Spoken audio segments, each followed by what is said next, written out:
Alrighty, guys, welcome back to definitely not the first recording with these two gentlemen. The last one that I did, I deleted because I hate them. So this is a redo episode. I'll go ahead and introduce them. So our first guest is Thomas King. He is the Vice President of Young Americans for Freedom, YAF. Hello, hello. Yeah, doing the voice thing that we talked about before. Oh yes, I was getting some rather tasty ASMR before this whole thing started. Before she started recording. Yeah. But never mind, I'll go back to really. No, that's what he always sounds like. Oh yeah, absolutely. Yeah. And our other guest is Donald. Holy moly! You got it. Jeez, Donald. What's your last name? Donald Miller. Miller. I kept thinking the reason why I stopped because I kept thinking Donald Glover. Like Childish Gambino. Yeah. I don't know why I kept doing that. Anyway, he's the same actor that played Lando Calrissian in this. Yeah, in this one movie. Anyway, Yeah, right. This is Donald Miller. He is the treasurer of YAF, Young Americans. Hello there. I am in fact the treasurer of YAF at Iowa State. Yeah. So we did about an hour and a half episode a couple weeks ago, and tragically, it got deleted, and it was great. So with this episode, I have a bunch of new topics that we're going to talk about and things we're going to do, but there were some really good lines that I heard from you guys, and we're going to try to elicit out of you guys as naturally as possible. I figure you guys might not remember as well as me how the conversation went, which is perfect and awesome. So hopefully we're able to bring up some of the same stuff. But first off, I want you guys to explain what Young Americans for Freedom is, what YAF, and most importantly, how come when I say that I'm doing a podcast with the Young Americans for Freedom, some people are like, Ugh.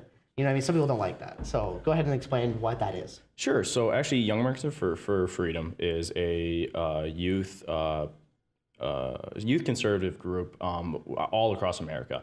They're actually a 501c3 and a not-for-profit. It was founded by Ronald Reagan back in 1960 out in his home in California. And it was there they came up with the Sharon document, which is our list of ideals, morals, all that sort of stuff. But traditionally, follows a more conservative, conservative view. We believe in Traditional, yeah. Yeah, traditional. Thank you. Less government spending, less power to the federal government, more power back to the state government, as well as traditional views like we believe life begins at conception. We don't believe in abortion. We believe in just literally anything. Like think of anything conservative, and that's basically how we would particularly align. We're also against I don't think there's anything else really I need to say. There's that I haven't already said before, but basically we're we're a conservative youth group here on campus. We host speakers. We do volunteer projects. We also do. We host weekly meetings to talk about current events. Most recently, we actually just hosted a speaker, Dr. James Lindsay, talking about critical race theory. I thought the event was an overwhelming success. We had about 100 people or so there. Thought it went very well. And most people responded very positively to them and thanked us for bringing him in. And he had a great time as well. And it was a pleasure talking to him and having him in.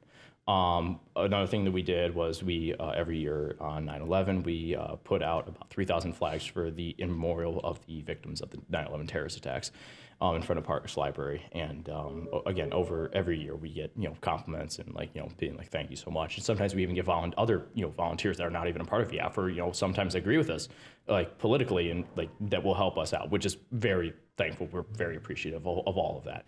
But yeah, with that in mind, though, that's kind of our involvement at here at Iowa State. Okay, and so does the animosity towards you guys, because it does exist, is that strictly just because it's a political group and that animosity would exist in every group? So we're not even really a political group. Like we're not allowed, because we're a nonprofit. We do not endorse political candidates. Like we can say that we like them, but like we do not endorse political candidates at all, whether it's state, local, or even federal government. We are able to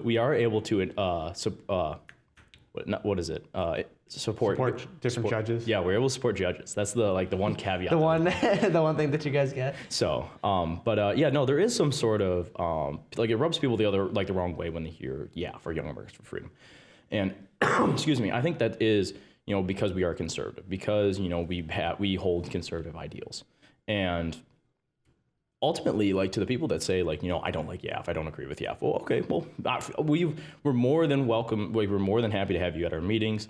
We're more than happy to talk with you guys, because we ultimately believe that there is a strong conservative presence here at Iowa State. It was very apparent last spring when we hosted Ben Shapiro. Again, largest speaking event in university history. We filled out Stevens Auditorium. We had to turn away at least 1,500 people in order to see him. Ultimately, there is a large conservative voice here on campus, and we want to, bring the opportunities for people to, engage in discussion. That's why we brought Dr. James Lindsay here. That's why we want to continue bringing speakers here. That's why we want to continue to host, weekly meetings, do volunteering, and do some other projects here on campus. Ultimately, we're not doing this because we want to be mean. We're doing this. We're in this club because we care. And we care about the well-being of the university, and we ultimately want to encourage discussion because. We have reached out to a plethora of clubs in the past. We've reached out to a plethora of individuals and asked them to come to our club meetings and, just to have a conversation, talk about what they do. And they immediately be like, no, don't want to talk, don't want to do anything like that. And it's a little sad, we want to, ultimately, I think that's really, really important. No matter what side of the aisle, if you're, more liberal or conservative, you need to have some sort of challenge. You need to have some sort of way or some sort of test, to really thoroughly test your morals, and you need to thoroughly test your political opinions. If you're not able to do that, then why do you believe it? Are you just a sheep believing something that the media told you, or believing something that, a political commentator told you? And ultimately, whether that's for people on the left, it's the same for people on the right as well. So, we want to be challenged. We want to be, have these discussions with you. And at the end of the day, excuse me, sometimes speaking is hard. At the end of the day, if we agree to disagree, that's fine too. Just having that open line of communication is huge because it shows that, people are able to work together. They're able to ultimately, have these conversations. And I think that's more important today than ever because I'm sure you can say this, you can see this, Elijah, you can see this, Donald, that there is a discrepancy between people on both sides of the aisle, that will literally not talk to anybody regarding politics. And I think that's really sad.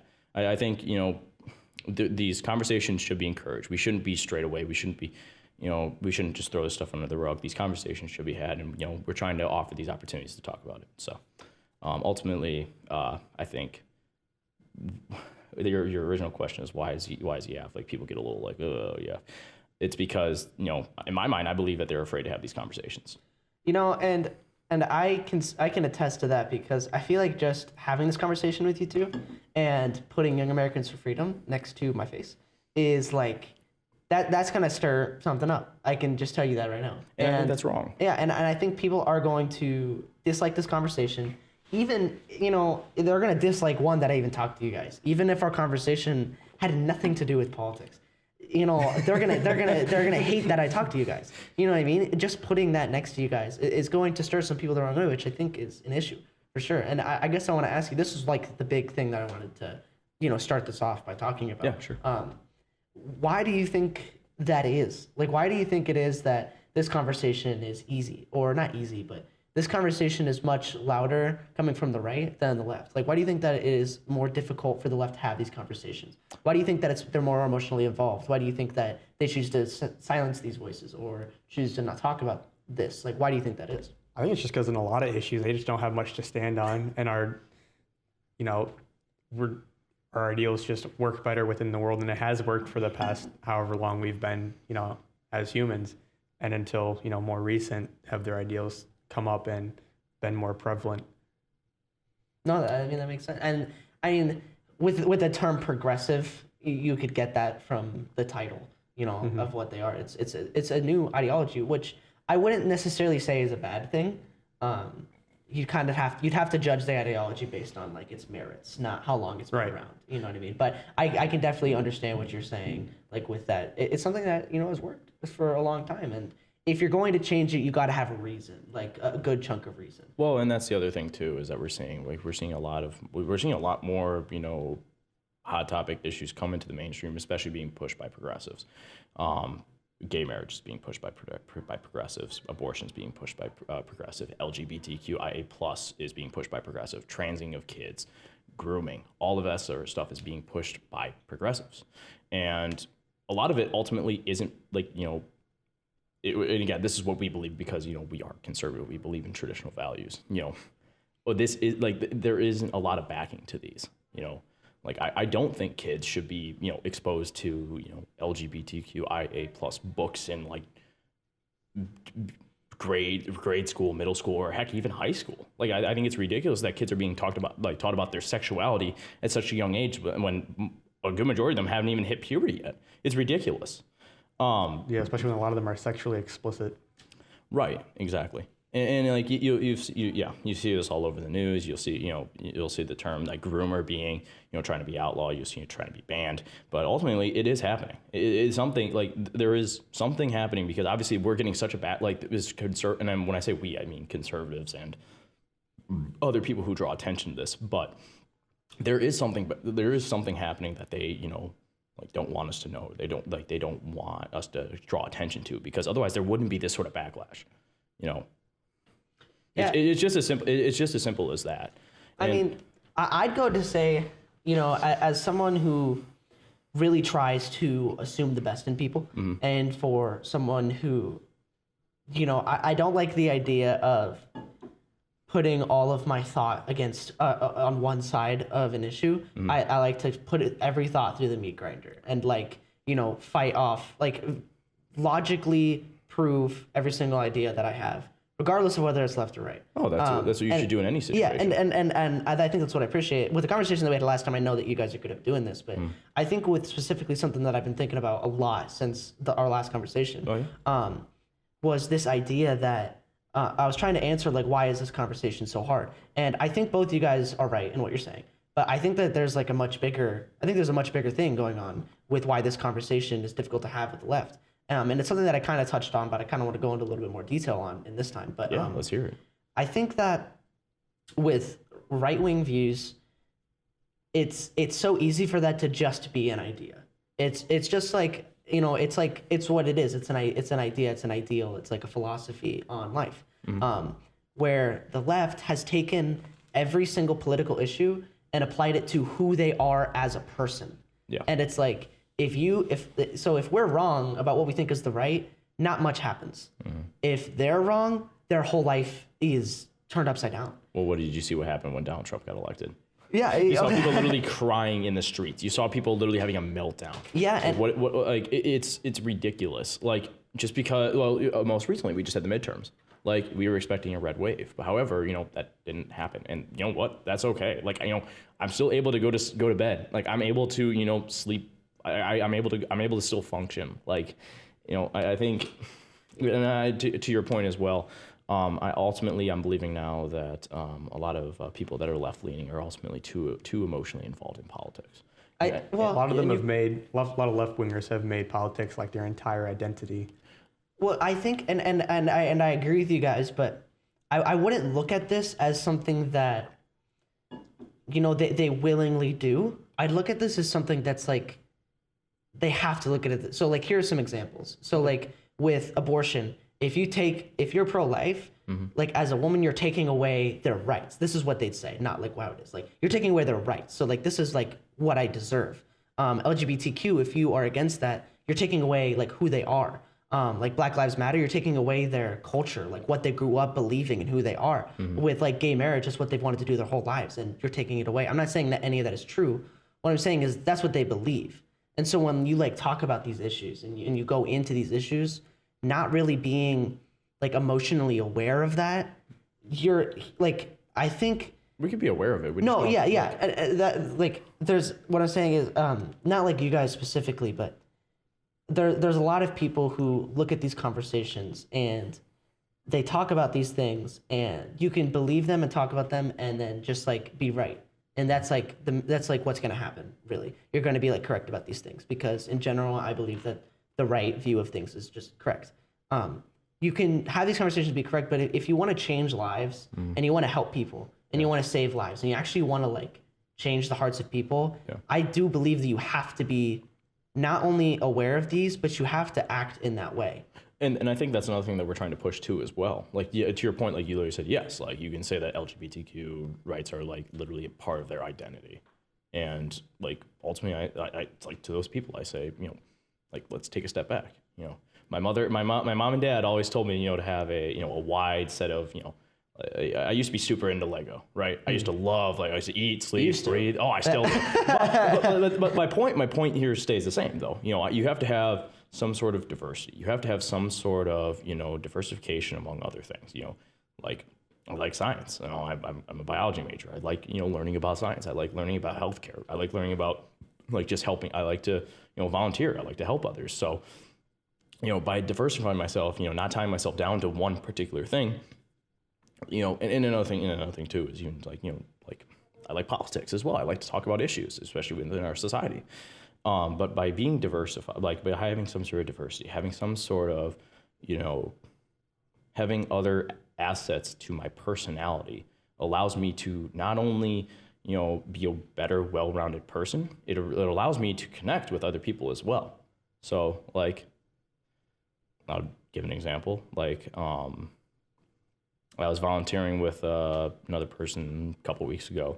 We were doing a meal packaging thing, and are literally two polar opposite people. However, we were able to come together, have sort of common interest, for the greater good of the community, and ultimately, especially, again, we're talking about people on the left. I'm not making a generalization. I'm just speaking from my experience. And again, this is not to call anybody out that is liberal or left leaning or whatever we were discussing. It's just been my experience and what I've seen. And, most of these people, especially if we're talking about LGBTQ rights, is that they're too tied down. They're too invested into this. And you can say oh, we need to be invested in this. Ultimately, I don't, there aren't necessarily, especially in regards to LGBTQI plus people, what I want to ask, what rights are being infringed? What rights, are actually, are on attack at the moment? Last time I checked, everybody has the ability to free. Everybody has the ability to free speech. Everybody has the ability to, protest. Everybody has the ability to, believe whatever religion they want to. They have the right to, they all have, regardless of their sexual preference. And again, I'm even branch this out even more to race too. Regardless of race, sexual identity, or sexual preference, everybody has the same rights as everyone in the Constitution. I really want to know what sort of rights or what sort of bill needs to be enforced to make them really feel that they're valued in society. Because ultimately, I see everybody regardless of race, regardless of sexual orientation, regardless of gender, whatever you want to call it. I see them all as equal. And I think everybody should too. But ultimately, I don't see any sort of need or any sort of bill or a constitutional amendment that needs to be immediately input, to make these people feel like they're okay. So that's just my opinion. I think the other side of that too is that I think right-wingers need to be a little bit more attached to the political side. Yeah, I agree. I think there's a middle to be made here. And I think the biggest thing is just an understanding, because I just think that there's not enough awareness. There's not enough people genuinely, not in the buzzword kind of way, not in the putting them in your shoes because that's what every left person says. Imagine being no, I mean genuinely doing that. Because if you thought an actual left person thinks, I feel like there'd be a better understanding of, if I lose this, I lose everything. And oh, absolutely. And so it's to have that conversation with a left-leaning person, and if you don't know that, and if you don't understand that, it's going to be fruitless. And I think that a lot of people, a lot of politicians, as of now, a lot of people who are speaking out on the conservative end, they're not pushing that as much as I think they should. Oh, they're not pushing out seeing other people from their point of view. Yeah, seeing how difficult this conversation is, because they've attached so much to it, and now you have to detach that first and then have that conversation with them. Sure, and I think that's ultimately, I think that was the point I was trying to get to before. Yeah. But that's the thing, and that's the part I was talking about, diversification, being a well-rounded person, all that sort of stuff. Having that ability, you to anything, you can't have that sort of attachment unless it's a loved one, or significant other ultimately. But just because an argument is an argument is proven wrong, or just because a person is wrong, whether they're conservative or liberal, your life is not over.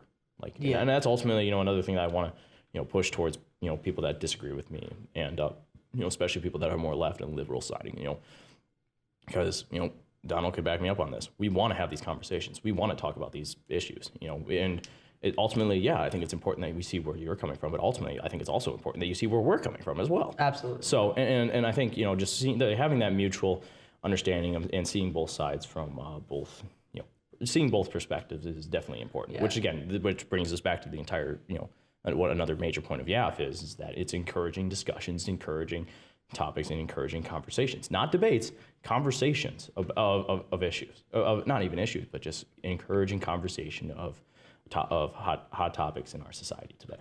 Yeah, I think like the big takeaway phrase that I've been using is like if you're going to disagree with somebody and you're going any conversation with somebody, you have to understand completely what the end goal is. So like if you and me were to disagree about abortion and I were to say that I were pro-choice and you're pro-life, like when you're having that conversation, you genuinely have to think about what do I actually want to convince this person. So like as a pro-choice person, I'm trying to convince you that like you hate women and that like and that you want to strip the rights from people. You know what I mean? That's gonna weigh down on you if I actually succeed in that. You know what I mean? If I'm actually right in convincing you that would weigh down on you. And then as a pro-choice person, quote unquote, don't clip that, quote unquote, you're gonna say that to me and you're gonna tell me that I'm a murderer. You know what I mean? That I support murder, and like that's gonna weigh down on me. You know what I mean? And so when you have these conversations, you have to have that in mind, and you have to approach it in a way like you can't use logic only to have these conversations, because at the end of the day, if you want to actually convince somebody, they're going to have to accept that the previous ideology was hurting people and it was doing bad. And so like you have to be, I believe that you really just have to be aware of that. Like, and I think that I definitely can sense that in you two, but as far as like the movement, as far as like the movement goes, I think that that's kind of being slept on a little bit. Sure. Is that the idea of like, well, it's mutual. I'll say this. I do agree. It's not just people. Like I can be the first to say, yeah, absolutely. I think people on the right could do a better job of it. But also, I think I can also be the first person to say that people on the left also need to like. This isn't a one-way street. This has got to go both. This is something that's got to go both ways. And ultimately, like I said, once you're able to have that mutual understanding, you can have some great conversations. I've had some great conversations with people that disagree with me, that agree with me politically, ideology, whatever. And yeah, like you said, finding that even ground, like just understanding where the people are coming from is ultimately very important. I would definitely agree with you there. However, having a mix, like and that kind of brings me to another point too. Is like just being too emotionally invested. You can't always appeal to the emotion. You can't always appeal to that. You have to have some sort of logical. You have to have some sort of moral. Well, not even just moral, but like just having some sort of like reasoning to back it up. It can't literally just be I support abortion because this is the way I feel. No, you have to support. You have to have some sort of like you have to have some sort of critical logical thinking in order to back up your claims. Yeah. And like you said, and that brings me back to my other point too, is just having these conversations and having the ability to back up your opinion, back up your stance on any particular issue. And if you can't do that, well, then why do you actually believe it? So. Yeah. Yep. And I definitely see what you're saying. I definitely think it works both streets. I'm the kind of person that likes to take responsibility for like every single thing that I possibly can. So like for me, it's like if I have this right-wing ideology and I have a conversation with a left-wing person and they don't believe it, that's coming on me. And I have to find ways to change my style of talking or change like what I talk about and what I say if I'm actually going to try to convince them. Because I could just say, oh, it's their fault, they're not going to believe it. And that's probably true. But how does that help me be better at it? Sure. If I don't like put it to myself and be like, okay, this is what I'm going to do. This is how I'm going to talk to them. I need to talk to them differently. Yeah. You know what I mean? Because no matter how true it is, there's the reality of it. Like the only way that you can make it better as a person is if you change what you do. So that's something that I wanted to talk to you. And I think that... But you can only try so hard is I think too. Yeah. I think we all understand each other on it. I just think that it's something that I wanted to communicate, and no better person to communicate it with too than the YF people. So most hated people on campus. Yeah, that's true. The atheist and agnostic guy said that he was that not him himself, but that atheists were the most hated group in America is what he said. What? Oh wow. I doubt that. I doubt that too. He said it, and I could see it. But I don't know. There are definitely some other groups of people everyone's trying to claim the throne of the most hated person. Yeah. So I get skeptical when any group says that. Nah. Unrelated to, No, fine. I won't say I won't say most hated group on campus. I'll say most controversial group That's on campus. How about probably Definitely very controversial. true. Very true. that? I feel like true. that was a good. Yeah, I felt like that was a good topic of discussion. That was Yeah, pretty good. Ultimately, and I think that TLDR, if you listeners just skipped over this entire portion, see other people's points of view, understand where they're coming from, whether you're left or right, or smack dab in the middle. Yep, and that's the clip. And literally, that's it. So- And encourage discussion in order to back up your claims. Otherwise, what else are you? Yeah. So we had a very good conversation about last time about LGBTQ plus and the state of that group and what you guys' thoughts on it. And I just watched the Joe Rogan episode with Matt Walsh. Oh, that was great. And they talked for literally 2.5 hours about it. So I feel like it's on the brain right now. So what are your guys' stances on that? Like, talk about just the LGBTQ. I mean, yeah, personally, I disagree with the entire thing. What does that mean? I don't, I have traditional values. I think, men are men, women are women. And, you can't be trans, and then it's just biology. And, if someone. What do you mean you can't be trans? Like, you can't switch your gender. You can't switch your sex. So gender is a social construct. Yeah, Right. and this is a really, really good definition given to me. I forget where it was from, but a human male is the person that has the capacity to impregnate a woman, and a woman is a human female that has the capacity or the potential the potential to carry life, carry a child, and with Donald was saying, yeah, a man can't become a woman. A man can't suddenly be able to have a period. A man can't have the ability. They don't have the same parts. They don't have the same DNA either. I mean, I have XY chromosomes. A woman will have XX chromosomes. If you dig up our bodies later on, they'll look at the bones and confirm that it's a male. There's just different biological structures that differ us. And that's all. And that's ultimately, and that's the way civilization is operated through the last 2,000 years that we have documentation of. Again, I'm using my sources broadly, but where else have you seen basically a man become a man say that he's a woman, or say a woman say that she's a man?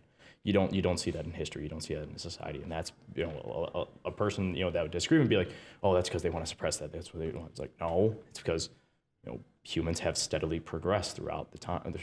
This is scientifically having a male and female relationship is ultimately the best environment to raise a child. Just simple as that. It's the only one. You can't raise a child anywhere else besides a man and a woman. Yeah. Well, or a man and a man. You could raise one, but I get what you're saying. Yeah, I get what you're saying. Yeah, and that's another thing too that I think Donald was trying to say as well, just in regards to especially people that are trans, is that you're not able to recreate that environment. You're not able to recreate that environment. It's not authentic. It feels. This is gonna be a really bad joke. It's like the Great Value brand at Walmart. Great Value brand's not that bad. Jeez, dude. That's not to be mean, but ultimately, that's how I view it. And in some way, and someone is more than happy to disagree, and someone is more than capable of disagreeing with me. Into that, I say fine. First Amendment. Yeah, I wouldn't say that it's inherently. What I'd say is that it's all a percentage game. So with a man and a woman raising a child, you are most likely to raise and produce the best child. I think that that's simply just because of balance. Because men and women are created differently. They're biologically different. Society has taught them different things, and together they create a person. Once you have a relationship that's out of balance, that is two men or two women, that's all you have is an out of balance. That doesn't necessarily mean that the kid is going to come out bad, but you're severely lowering your chances of getting a balanced person out of that. And I think that's the issue. Because I mean, the next question I'm going to ask you guys is the big question is, what does it have to do with you? You know what I mean? That's what every left person is going to hear this conversation and be like, what do you have to do with it? Where's the issue? You know what I mean? Like with LGBTQ, like where is the problem? Like what's your guys' stance on it as like politically? LGBTQ just as a whole, and again, this is not directed towards any sort of particular person, but just towards the group as a whole. Ultimately, I disagree with their motives. What are their motives? Their motives are literally, in my mind, and what I see it as, has been indoctrination of kids to think in a particular way, and especially, and they're not even just targeting 18 plus. They're targeting high schoolers. They're targeting middle schoolers. They're targeting grade Even schoolers. down to like preschool. Absolutely. They started early. And you see these TikTok videos. You see these videos on Instagram. You see these videos on TikTok. You see these videos just everywhere on social media of like, oh, I'm the gay teacher. I have my students, say the Pledge of Allegiance to the gay pride flag. I'm like, what? This is ridiculous. This is the definition of groomer. So Yeah. and that's ultimately why I disagree with the LGBTQ, because they're in the promotion. And it'd be different if like if not, I don't even know if it's like a real organization. It's more just like a movement. Like but if people call it a religion sometimes. well, I wouldn't say that. I wouldn't call it a religion. I'd call it more of a cult, but whatever. Okay. Yeah. But my point is though is that like there has to be someone out there, basically like just saying, hey, this is wrong. Like we don't think like there's someone, especially if you're gonna say you're part of the LGBTQ movement, you just have to draw some sort of line in the sand, like to say like, hey, this is too far. And ultimately, I don't see any line drawn, like to say like this is where we stand. I don't see any sort of code of morals. All I see is like we're all for the promotion and good and well-being of every LGBTQIA plus person in the United States. No matter the cost, no matter the being. And that and say, wow. Like you're literally just opening yourself up to anything, and that's wrong in my opinion. You have to have some sort of like again, for as YAF members, we have the Sharon statement. We have a set of morals. We have a set of ideals and specific things that we believe in. And I don't see that. And I don't see that with the LGBT. So if there weren't kids involved, do you think this would be like a whole new issue? I think absolutely. I feel like this would be a whole new issue because what are their target demographic? What are most people's target demographic? Kids. Like you're seeing this right now, especially when I'm sure you've probably heard of it, but it's like drag show or drag queen story hour or something like that at your local public library. Like what? That is crazy. Yeah, I mean, I think the big selling point that the right has on this over that is that I don't think there's anything close to an equivalent on the right side as far as like you don't see like heterosexual story time telling at the library. No. You know what I mean? Like it's avoided. Well, in general. Not only that, but like any sort of like promote, and ultimately, I think Donald, you can back me up on this too. But the biggest thing that LGBTQ promote is, and whether they realize it or not, they're promoting sex.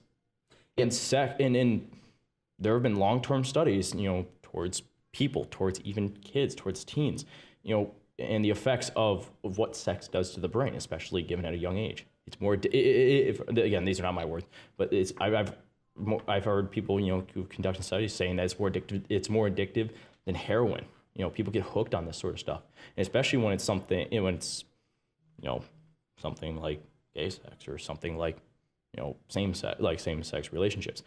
There is the possibility, and again, this is my opinion, but this is also the opinion of other people, who are gay and that I've spoken to. But gay relationships are not the same as heterosexual relationships. And they can be similar. You can compare them, but ultimately they're not. If you're gay, you typically have a lot more sexual partners, and you're more likely to contract an STI. And ultimately, again, that's not to be mean. That's just what I have experienced and what I've been told by other individuals. So and again, back to what I was originally trying to say, is that whether the LGBTQIA plus community realizes it or not, they're promoting sex, and promoting sex, especially to young hormonal people who are going through a lot of crap, especially puberty, it's going to influence the way that they think. It's going to influence their actions. It's going to influence, how they make decisions. And I don't think that's necessary. I am strictly against, explicit imagery. I'm extremely against, movies of that nature.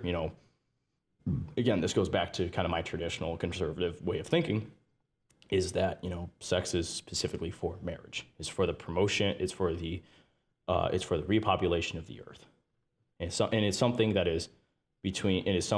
is explicitly and only for married couples. And again, so that's ultimately why I, as well as, I feel like most of our members within YAF are against, LGBTQIA plus. But again, there are people that are, gay or lesbian or whatever, that, date, and that they have, like, they date other individuals and all sort of stuff. They're committed, they're in a committed relationship. But ultimately, though, that's, as a whole, that's why I disagree with the LGBTQIA plus movements, because it's the promotion of sex, and it's not only that, but it's promotion of that on younger generations. So if it were adults, you don't think that it would be nearly as big of an issue? Well, ultimately, I still think the promotion of sex is like I still disagree with it, but if they weren't like really targeting kids, first of all, it'd also be much of a smaller, part of the population that would agree with this, because that's also, I think, one of the reasons they're targeting kids. It's much easier to bring kids in this ideology if they're teaching them from, preschool, and saying all the way throughout preschool until through high school that this is, normal, when it's not. Well, it's not only normal, it's the correct way of thinking. Yeah. And so if you teach your kids that, which, when you're young, that's when your brain is, that's why we put people in school. Your brain is very much more inclined to be learning and gathering information. So if you give them wrong information, they're gonna believe that information for the rest of their lives. It's very hard to prove to them that that's actually wrong. Yeah, and I think it's direct punishment versus long-term punishment. Where, like, although I understand like the teaching of sex, that's not really my angle on my disagreement with the LGBT. I understand it and I agree with it. Just I think like the more pressing issue for me is the long-term harm and risk. Well, especially, I mentioned a little bit of that. No, and I know that we talked about that last time, but this is kind of like the segue into it. I think it's like the difference, especially with kids, is like between short-term discipline and long-term discipline. So as of now, you're getting taught this LGBTQ stuff. If you disagree with that in school, you're going to get reprimanded for that, because it's not the truth in their eyes. Like, they're gonna be like, well, no, that's not how it works. You can be whatever gender you want. They get short-term punishment. So they're not really to assess the risk, and that's the biggest thing. Like, I'm not gonna go up here and say that I know the science about it and say that, like, surgery or hormonal drugs and all that stuff is inherently bad. I can guess that it's bad, but I'm not gonna say that. Yeah, I'll say it for you. Yeah, hold on. I think it's bad. Yeah, I think I will agree. I think, because the biggest thing is, it's the same thing with a lot of things, is that like both sides are claiming that their science is right, and to look at that in an objective way, and it's difficult. And I think even if you did no research, you should be able to say that it's inconclusive at best. And whether or not it helps or not is inconclusive at the best. Why would you give that to your children? Even if you don't know if it's bad, even if you don't know if it's good, you just don't know. I don't know why people would do that. Well, I feel like for me, like the most accurate comparison is like diet pills, right? Like, what a diet, like, oh, take this magic supplement and all of a sudden you'll lose 25 pounds, 25, 35 pounds. Like, no, come on. Like, ultimately, you said it best. There are no long-term studies at the moment. Why? Because this is all so new. So, and my argument to that is like, why change? Why change it then? So people who are taking more of the experiment at this point, which is that's very bad morally to experiment on humans. And if it were communicated that way, I'd be a little bit better about it. Like, if it were communicated as like, hey, we are looking to change this thing about society. We don't think it's working. That's fine to say like, hey, we're willing to change this. We don't think it's working. We want to try this new thing, but we don't have any long-term studies. And you need to understand that this could be very dangerous for you. And so you need to make the decision knowing that, but that's not how it's represented. And you can't communicate that to a kid and them actually take it seriously. I think that's the biggest issue. I think I saw a quote, and I mentioned this the first time that we had this conversation, but it was a quote from a young woman who basically wanted to detransition, after being quote unquote a man. She had a double mastectomy. She had a phalloplasty, which, for those who don't know, a phalloplasty is when, a biological vagina is converted into a fake penis.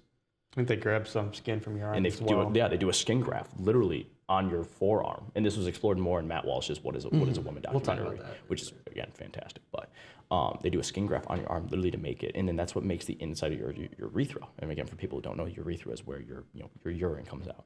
And for this person named Scott Nugent, there was hair growing within his urethra because the surgery was botched. This surgery literally has a 66 or 67 or 60 to 7% chance of failure, of it not going. Complications, yes. And very high. It's terrible. But back to the original story that I was talking though about the woman. about the the biological woman wanting to go back to becoming a woman. She said, "Okay, now when will my breasts grow back?" Just shocking. It just like after reading this, my jaw was on the floor. Like, how did they not know? Whatever doctor, and again, in my opinion, whatever doctor is doing these sorts of surgeries, this is malpractice. You took an oath not to do harm, and this is, whether you realize it or not yet, this is doing a lot of harm to a lot of people. Not only just people, but kids especially too. That's the biggest thing. Like I want to stray away just because I'm uneducated of saying that. And you guys are, I guarantee, more educated about this than me. But I think just like the baseline is, we don't know, and that's the issue. Mm-hmm. You know what I mean? Like if science came out in 10 years and they were like, overall highly positive about these surgeries and these hormonal supplements, I'd be willing to be like, okay, that's good news, that's fine. But we don't have those, and they don't exist, and they won't for another couple of years. And so to give these to kids who cannot formulate these decisions, that's malpractice. And not only that too, but you're seeing, especially this, again, this is by Democratic legislature. You're seeing Democratic legislature promote that kids should be making these decisions without the consent or without the notice, without notification to the parents. Mm-hmm. That's wrong. That's terrible. Yeah, it's the big, and that's what. So I'm assuming you guys both watched What Is a Woman? Multiple times. We actually had a watch party at one of our club meetings. It was fantastic. Again, come to YAF. It's a great time. We had a What Is a Woman watch party, and that was very, very, very fun event. I think the biggest thing, and I mentioned this, the documentary is like, it's funny first off until it's not, and the biggest thing is, as someone who I would say is like middle right, I didn't even conceptualize the idea of money being involved in this. It's big business. Yeah, even if the number that the guy said, what did he say, like 70,000 on the low end and like $1 million a person to the high end? Is that what he said, right? Something like that. Even if that's complete BS, even if that number is wrong, which I believe that it is definitely right.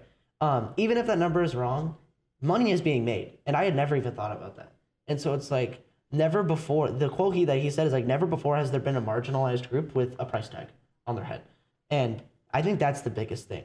It's like, it should make people uncomfortable that these surgeries, that these long-term things, that an ideology can make big business money. I do not know how the left has like fallen for that, because from my perspective, it seemed like they were pretty wary about like rich people and like big business and capitalism, and capitalism, and the fact that they let a capitalist idea go in on that, that is shocking to me, and that's because people don't think about it. Like I didn't think about that. Well, you inherently disagree with everything until it ultimately supports you. Yeah. and Donald, do you want to talk a little bit about another thing that Matt Walsh kind of exploded? It was at the University of Vanderbilt Hospital. Do you remember that? Remind me. So remember, they're at Vanderbilt. There's a medical school. And in their medical school, there were some talks. There were like some online posted videos, basically talking about these sort of transition surgeries, and they're saying that they want. And this is kind of what you talked about, Elijah, is that they were putting price tags on patients' heads. They're saying $70,000 for a phalloplasty, $30,000 for a single mastectomy, which is a a normal breast extraction, whatever you want to call it. But they're a breast removal. But and even vaginoplasty, I had to look up the term for it because I wanted to make sure I remember the name of it. But vaginoplasty, which basically means that you are converting a physiological penis into a fake vagina. Like those also go for $90,000 to $100,000. It's ridiculous how much it makes, with also the risk of complication being upwards to 60 to 70 and sometimes even 75%. Which means then they have to come back a lot for checkup visits afterwards and everything that they'll have to do afterwards to keep themselves healthy because of this. And medication and not only that, it's like a subscription. It's like when you buy like the new phone or find the new I'm gonna use the PlayStation just for an example, but like, oh, you can't just buy the PlayStation. You gotta buy the extra controllers. You gotta buy the headset. You gotta get the microphone. You gotta get all these add-ons. And I feel like the Game Pass. Oh, absolutely. And you're just like yeah, the monthly subscription. and that's what it felt like for these people at the University of Vanderbilt Hospital. And like ultimately they were even saying to like some of these like doctors and even some of these medical students, they're saying like, if you have a religious or if you have a moral disagreement with what we're doing here, you will be replaced. We will replace you. And that is terrible. And someone sacrificed, like, and again, we talked a little bit about this last time too, but no one should be fired or no one should be, you know, ousted from a position that they have earned, like academically or whatever, based off of a religious, based off a religious or a moral standpoint or a moral disagreement. So. Yeah, and what I was gonna say with that, can you guys think of a right wing? Like honestly, can you think of a right wing equivalent, like a right wing price point, like any single ideology that makes money? Scientology. Really? So, well, I mean, that's more of just a cult. But like politically, no. I literally cannot think of a right-wing organization that makes money like the way big business, yeah. It makes a business or makes a profit on, you know, a group of marginal Pro-life for the foster care system, or no, I don't know. That's not making. They're not making money. They're not making money by that by any means. Yeah, I don't think that there's a single. I don't know if there's an equivalent, and I won't say that there isn't, but I'm pretty sure there isn't. But you know, the biggest thing is like I welcome someone to find one that is. I would really like to know. Maybe I'm just not thinking hard enough about it. Exactly. But that should make someone uncomfortable. It should. Like that's the biggest thing. It's like there are so many details that you have to just blatantly ignore that are indisputable to the fact of it. Yeah. So like you could say, like, being transgender costs money and it gives someone money, regardless of how much that is. That should make you worry.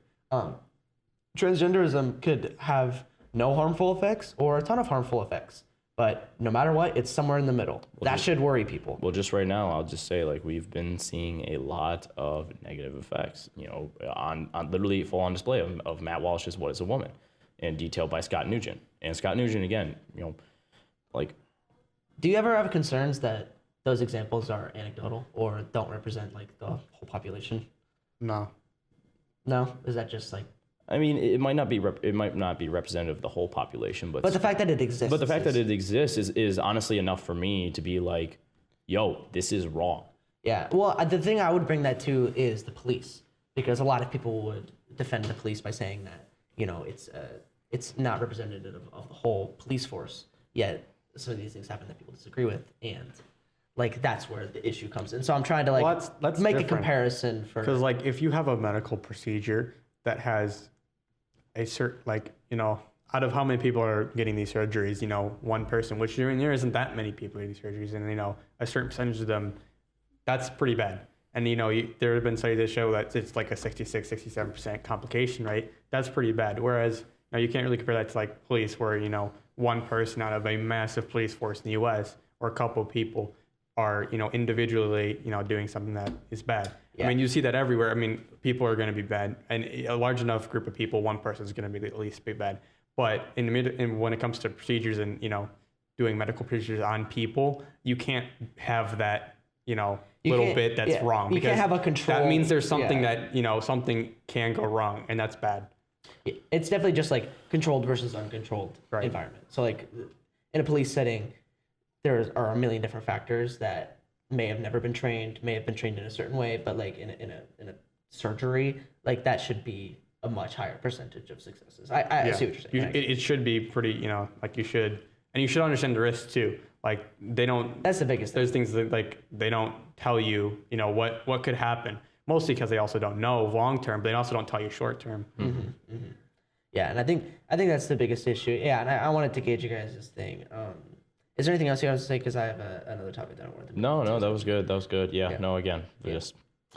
Yeah, I try to take a moderate approach onto things, or not a moderate, like as in the political term, as in like just like the middle, and then work my way towards the side. Yep. You know what I mean? And so that's why I enjoy having these conversations, because people who are willing to work with me on that, you know, I feel like a lot of people can discover something about the way they think just from like starting in the middle and then working. Right. I mean, so the next one I want to talk to you guys is this is kind of a sillier one. How do you guys feel about the fat acceptance or body positivity movement in general? Because we didn't talk about that, and that's one that I've been talking about a little bit more that I found pretty interesting. But what are your guys' stances on that? And is there an affiliation with that? I think that's Or is that just a personal? That is a personal. We last time I checked the Sharon statement, we do not have a we do not have a specific statement in regards to the body positive community. For like conservative and traditional values, you should keep your body healthy, and being morbidly obese and where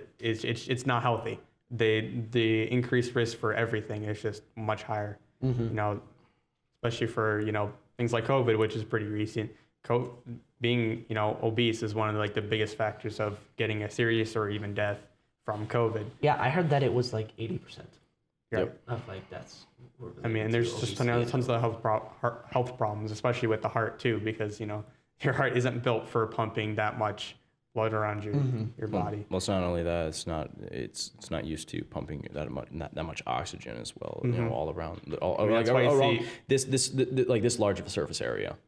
So, purely coming off of it from a scientific standpoint, and as someone who tries to exercise regularly and tries to get to the gym, I ultimately think it's doing more harm than good.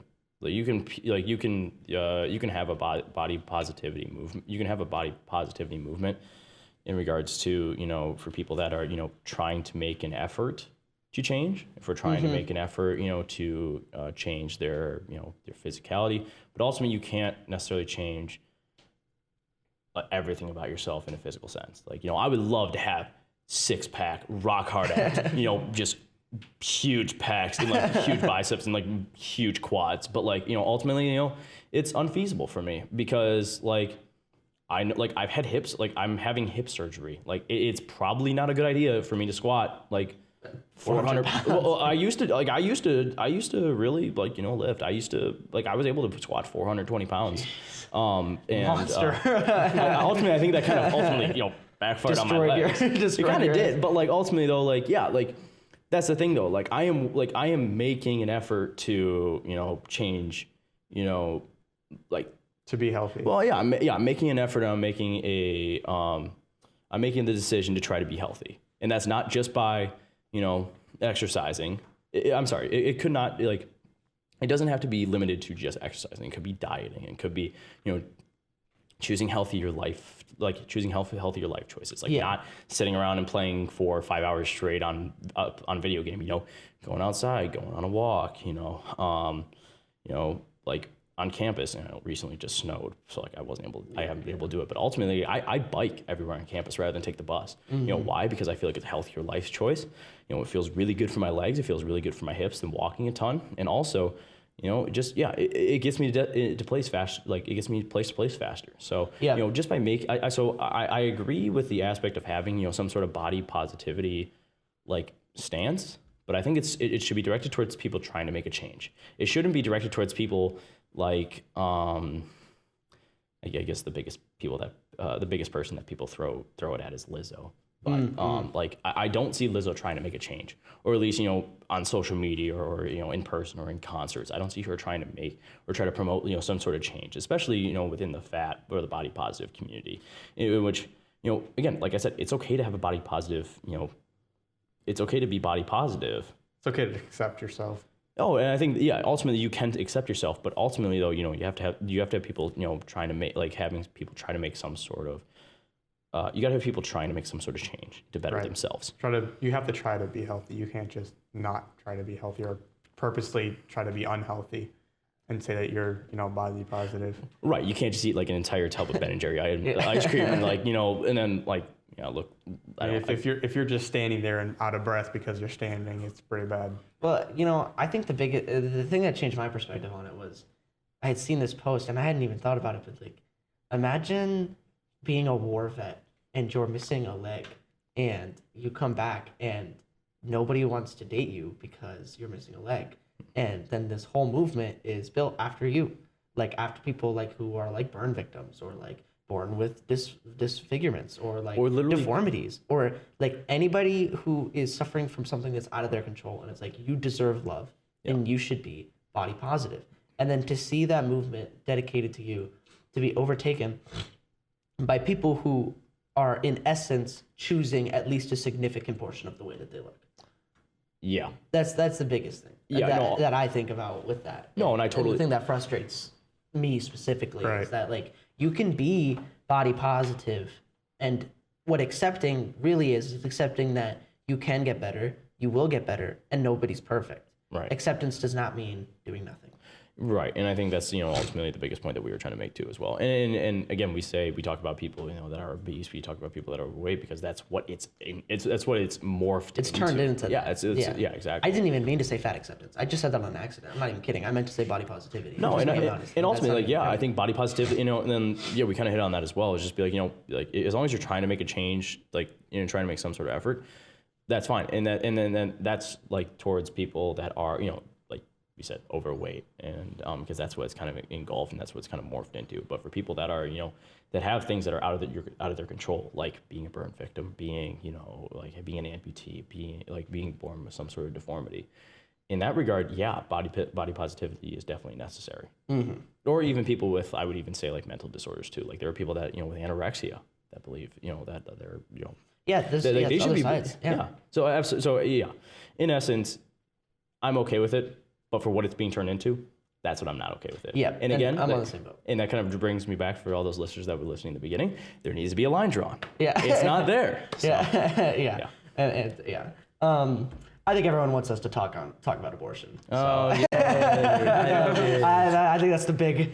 I think actually nowadays, I think the LGBTQ conversation is the much more common topic in politics. Yeah, I think for sure. that's actually true, and I don't think people are talking about abortion as much. And I think each one should be talked about equally, but that's beside the point. it's just how society is moving. You know what I mean? And I think. Well, what specific questions do you have about abortion? Well, I think that we'll do topical, and I assume I don't need to ask what your guys' opinions on it are. You guys will answer it in this question. How do you guys feel about Roe v. Wade and the overturning, and what does that mean, and how do you guys feel about people's reactions to that? I personally am very happy that it was overturned, but I think it's also just a start, and we need to start implementing this into the state legislatures and stuff. Mm-hmm. Absolutely, I totally agree. So for I think what is it for people who think that they know but don't actually know? So Roe v. Wade. So the overturning of Roe v. Wade this past summer did not, and I repeat this again, did not outlaw abortion in the United States. All it did was strike down the court case and strike down the decision that was made in Roe v. Wade. It put it back to the states like it should be. Exactly, and that's how it was before Roe v. Wade. Each state got to decide, got to decide, what abortion, how abortion was assigned, when you could have an abortion, or if you could have an abortion at all. And again, most left-leaning states, had abortion up until, up until the third trimester versus more red states, had it within the first, 10, 15 weeks, which, again, this is purely my standpoint and the standpoint of YAF, is that we value every single life of every single individual, born or unborn. From the moment of conception. From the moment of conception. And so, I mean, with that, first off, are there any states that have completely outlawed abortion? No.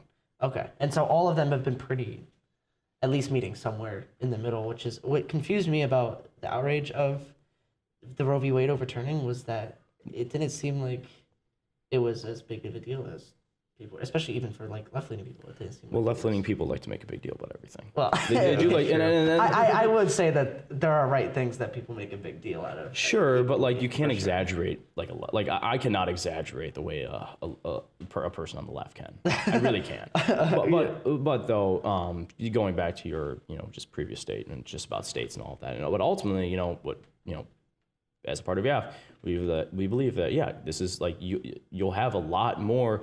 Power, like your vote within the state matters a lot more than it does at the federal government, believe it or not. So having this ability, especially to determine, when abortion, is acceptable or if it's acceptable, At the state level, ultimately your vote will matter a lot more. Which I encourage all conservatives, pro life individuals to get up and vote when these issues come around. So and show your support for why you are pro life, because ultimately why am I pro life? Because I value the life of every single individual, born or unborn, from the moment of conception, and I will die on that hill, figuratively and literally, to protect life.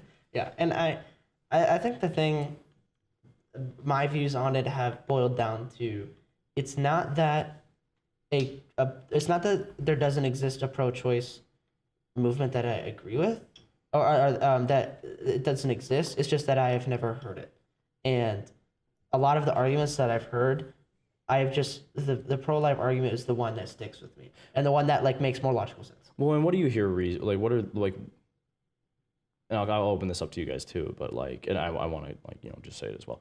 What are the biggest reasons that you see for the support of abortion? Yeah, so I think the thing that I've been saying since day one is that the left has been fighting a ghost on this one. They've been fighting the wall, because the only thing you need to talk about is whether or not it's murder. That's the only thing. If you can prove that it is not murder, all of your points could be right. You know what I mean? All of this, it's a woman's bodily autonomy. It's healthcare. It's their choice. It's all these things. It's sure, I'll give you that if you can prove that it's not murder. Because everything else is just a red herring compared to is it murder. Yeah. Nothing else matters. The only thing that matters is it murder.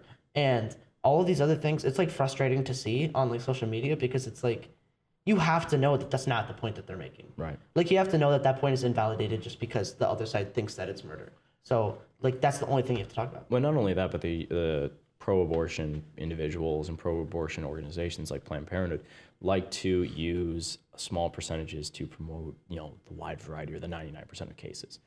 They'll use the fact of incest or rape, or death in pregnancy, death in a pregnancy, or death in the mother, death of a pregnancy resulting in the death of a mother, is ultimately a reason or a justification for why abortion should be legal. However, they're using that to support abortion, just for. They're using the specifics to generalize as arguments as the whole, which is a fallacy in the first place. But also, you can't. Just because you want abortion to be there for rape or something doesn't mean that everything else that 99% of other cases that aren't rape should also be the same exact situation. And that's a real statistic. Yeah, it doesn't just 99%. No, the rape, incest, and death of the mother does not go in all does not group together with the other 95% of abortions that are just oh, I'm pregnant, I don't want to have this kid, I'm gonna go get an abortion. That's wrong. That is murder. And don't most right-wing people agree that abortion should be legal for rape victims? And I can't speak for every conservative. I can't speak for every conservative. There are varying opinions. Personally, I disagree. Oh, okay. Personally, I'm fully pro-life. For honestly, you're the first person that I've met that's like that. I'm gonna be real. But nice. If it's going to result in the death of the mother, obviously that's her choice to save herself or the child. But everything should be done to save both, obviously. But also, though, that's obviously, not if only one's going to be coming out, it's the mother's choice for that. But everything else, I think it should still, you can't, just because something, bad happens doesn't mean you get to kill someone for it. Mm-hmm. And obviously, I feel for, victims of rape. I feel for victims of, of these unfortunate situations. But, all I can say is that I promote life, especially in those instances. And while it is their decision, again, I will always be an advocate for life, and always be an advocate for these advocate for life in these situations. But there was one more point I was going to make, but I forgot what it was. But it was dang. What the left tries to promote, what their arguments against it, talking about the percentages of No, it wasn't in regards to the percentage. It wasn't really in regards to the percentages. It was just, I guess,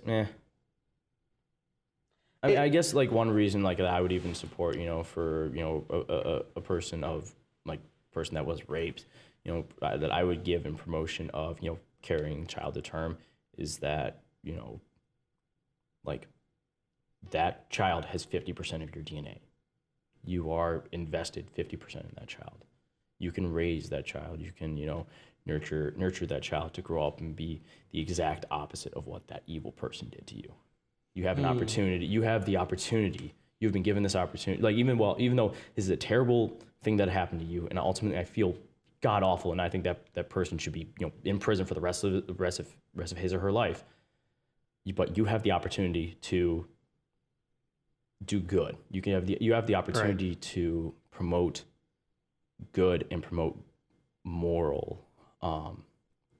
You have the opportunity to make a good difference. I've actually never heard that before. That's a good line. I've actually never heard that before. But that's a good perspective on that. Yeah, that's my stance in regards to rape. And you will literally see, like, you go on YouTube, you'll find like people saying like I'm a survivor, like I am a child produced of a rape, and my mother kept me, and like these people are inspiring, and even the mothers that carry these pregnancies to term.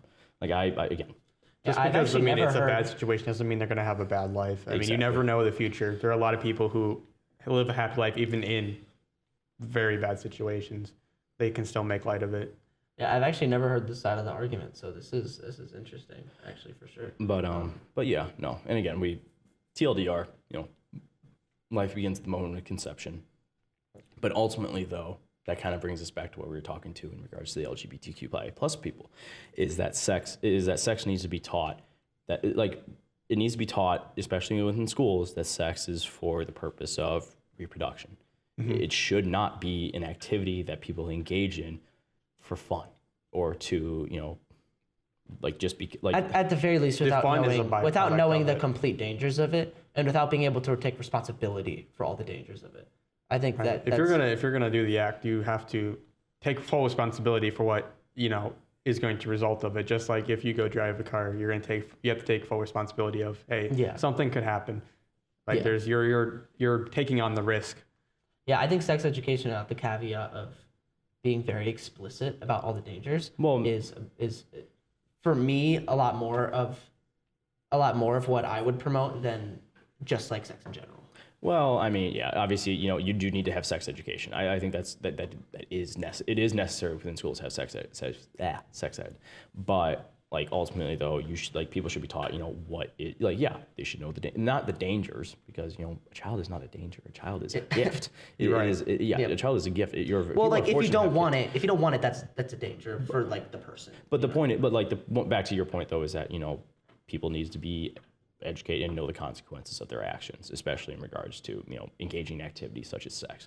This is just my opinion. I know this is Donald's opinions because I had this conversation about him.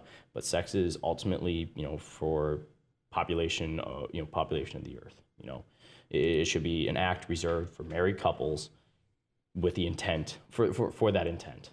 With the being open to having the gift of having a child, because there are also a lot of people who even man and woman, they do the act, they can't produce a child. Sometimes it doesn't happen. I mean, it is truly just a gift. Yeah. But I think we're gonna have to leave it at that because we're getting over 8:00 and they close at 8:00. So all right. But we will definitely. That's so funny. I just told Dakota that I'm gonna stop saying that we'll do a part 2 at the end of the podcast, because then if there's someone who I don't want to do a part 2 with, and I don't say that, they might notice. But we're definitely going to be doing another part of this in the next couple weeks, because I want to talk more about abortion.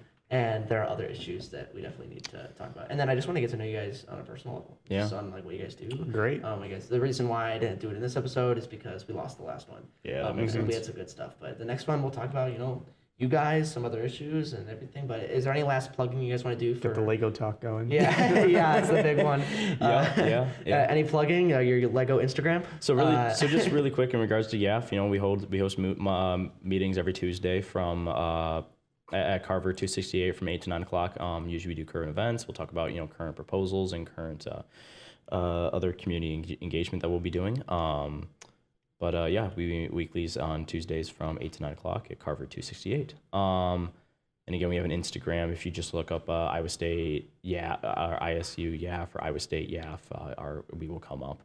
I think it's YAF _ Iowa State. Yeah, or YAF _ Iowa State. Thank you.